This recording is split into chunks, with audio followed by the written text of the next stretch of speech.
Hello and welcome to The Know. Here are today's top stories.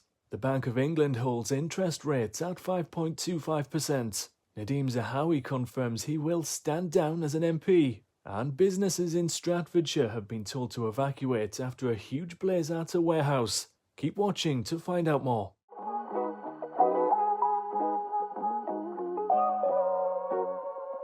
The Bank of England confirmed on Thursday that it will be holding interest rates at 5.25% for the sixth time in a row as inflation remains above the bank's target of 2%. The decision means interest rates are at a 16-year high, with the Bank of England arguing that it means it'll slow the pace of rising consumer costs. Today we've held bank rates at 5.25%. The big global shocks that caused inflation to rise have faded. And monetary policy is working to bring inflation back towards the 2% target. Inflation has now fallen to just above 3%, and we expect it to be close to the target in the coming months. And that's encouraging. But we are not yet at a point where we can cut bank rates.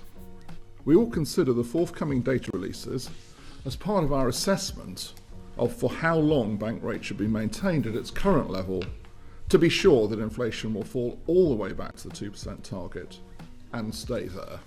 It comes amid a cost of living crisis impacting people across the country, with households becoming increasingly concerned about how they will pay their bills and homeowners facing anxiety over rising mortgage repayment costs.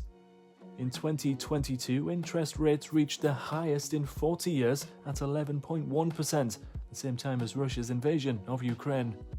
The bank hopes for inflation to fall below its target by summer, in line with Rishi Sunak's pledge to bounce back the economy.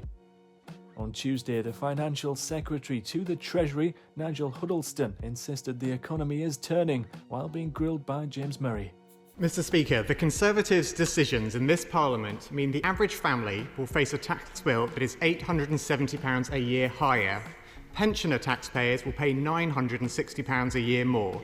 To quote the director of the Institute for Fiscal Studies, this remains a parliament of record tax rises. Higher taxes, squeezed living standards and weaker public services. Does the Minister understand why the country has lost confidence in the Conservatives when that is their legacy? There are many people in this country who will remember the abysmal performance economically of the last Labour government, when the tax-free allowance, for example, was £6,475. It's now £12,570. Over 1.5 million people have been taken out of paying income tax altogether. We have a focus on this side. Now the economy is turning. We want to put more money back into people's pockets. That's exactly what we are doing with the national insurance cuts and other measures, and I'm surprised the Honourable Gentleman doesn't welcome that. Nadhim Zahawi has announced he will be standing down as an MP in the next general election, in another blow to Rishi Sunak. Announcing the news on X, Zahawi wrote, "I have come to feel that the time is right for a new, energetic Conservative to fight for the honour of representing Stratford-on-Avon and assuming the mantle of MP for Shakespeare.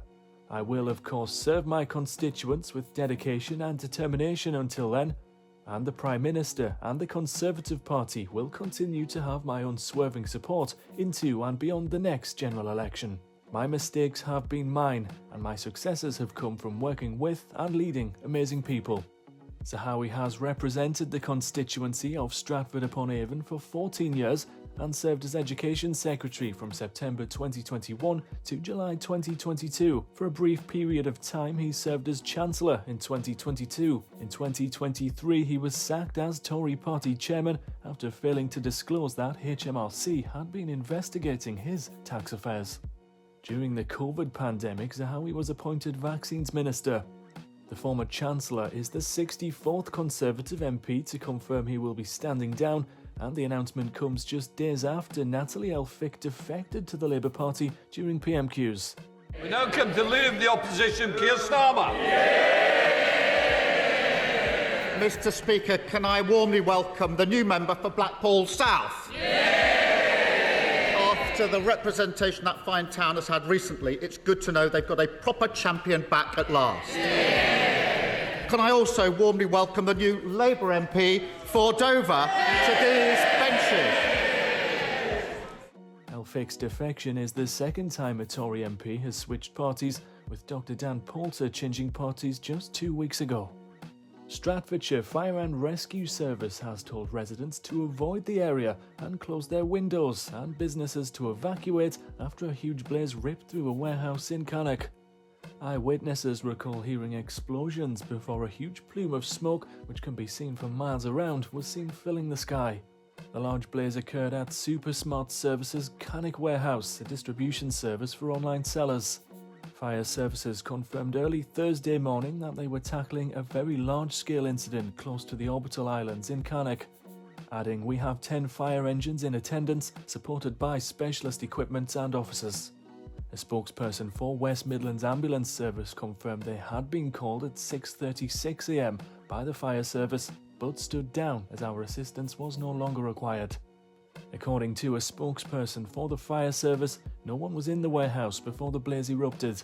Thanks for watching The Know. Don't forget to like, comment and subscribe to The Mirror for more daily news updates.